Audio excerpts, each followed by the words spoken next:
আজকে আবারও চলে এলাম আমি বিভিন্ন ধরনের প্রশ্নের উত্তর নিয়ে। বিভিন্ন ধরনের প্রশ্ন উত্তরের পালা নিয়ে চলে আসলাম আজকে আমি। আজকের আমার প্রথম প্রশ্ন হলো, গুরু পূর্ণিমা কোন বিখ্যাত কবির জন্মতিথিতে পালন করা হয়? উত্তর হলো ব্যাসদেব। দ্বিতীয় প্রশ্ন, শিয়ালদহ উড়ালপুলটি কোন বিখ্যাত মানুষের নামে নামাঙ্কিত? বিদ্যাপতি, অর্থাৎ বিদ্যাপতি সেতু। বাংলা ব্যাকরণের একটি অন্যতম বিষয় হলো সন্ধি। এই সন্ধির সন্ধি বিচ্ছেদ করলে কি হয়? উত্তর হলো সম যুক্ত ধি, দন্তস্ব ময় হসন্ত, সম যুক্ত প্লাস ধি, ধয় শিকারে ধি, সম যুক্ত ধি।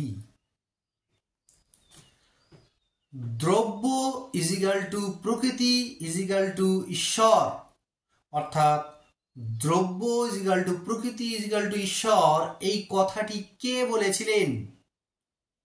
দার্শনিক স্পিনোজা।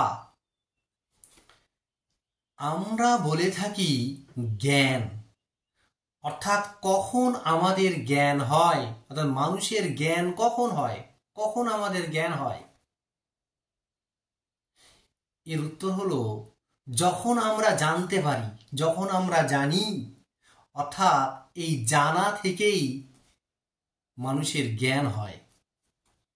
এখন পরের প্রশ্ন হলো, তাহলে এই জানা থেকেই মানুষের জ্ঞান হয়।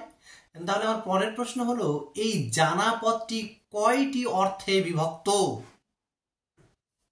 উত্তর হলো তিনটি অর্থে। এক, পরিচিত অর্থে জানা। দুই, কর্মদক্ষতা অর্থে জানা। এবং তিন, বাচনিক অর্থে জানা। এই তিনটি অর্থে যখন আমরা জানতে পারি তখনই আমাদের জ্ঞান হয়। দার্শনিক স্পিনোজার বিখ্যাত উক্তিটি কি? উত্তর হলো দ্রব্য ইজিক্যাল টু প্রকৃতি ইজিক্যাল টু ঈশ্বর। এবারে আপনাদের মাঝে আমার একটি প্রশ্ন, পারলে এই প্রশ্নের উত্তরটি কমেন্ট করে জানিয়ে দেবেন, সংক্ষেপে কমেন্ট করে জানাবেন। প্রশ্নটি হলো, আমরা বলে থাকি ভালোবাসা। এই ভালোবাসা কি? ভালোবাসার সংজ্ঞাটি কি? ভালোবাসা কাকে বলে? অর্থাৎ এই ভালোবাসা কি? এই প্রশ্নের উত্তরটি কমেন্ট করে সংক্ষেপে জানিয়ে দেবেন। দেখি এর উত্তরটি কে বলতে পারেন। তবে এই প্রশ্নের উত্তরটি আমি আপনাদের দেব, আমি জানি বলেই তো প্রশ্নটা করেছি। এই উত্তরটি আমি আপনাদের পরে দেব। আমি আগে দেখব আপনাদের মধ্য থেকে এর উত্তরটি কে দিতে পারেন। তবে এর উত্তরটি দিতে হলে একটু সাহিত্যের ব্যাকরণে মনোনিবেশ করতে হবে। এটি একটি খুব গভীর থেকে গভীরতম বিষয়। তবে আপনারা সংক্ষেপে উত্তরটি কমেন্ট করে লিখে জানাবেন, তাহলেই হবে, তাহলেই আমি বুঝে নেব। দেখি এর উত্তরটি কে দিতে পারেন।